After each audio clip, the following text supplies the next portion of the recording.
سلام دوستان، امروز میخوایم ببینیم چطوری میتونیم یه اکانت برای مشتری توی سرور WHM بسازیم، یعنی هاست اختصاص بدیم بهش. وارد WHM میشیم، گزینه Create a new account رو میزنیم، صفحه‌ای که باز میشه نام دامنه رو توی این کات باید وارد کنیم بدون HTTP.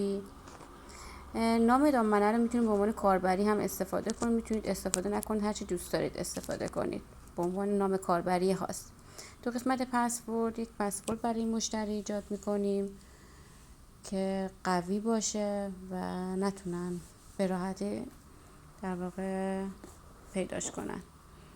تاییدش رو دوباره میزنیم. همچنین میتونیم از خود پیشنهادی خود سرور از این پسورد استفاده کنیم که من اینجا استفاده نکردم.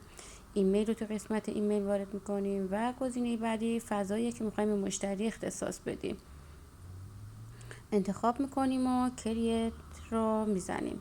به این ترتیب یک هاستی رو به مشتری اختصاص دادیم.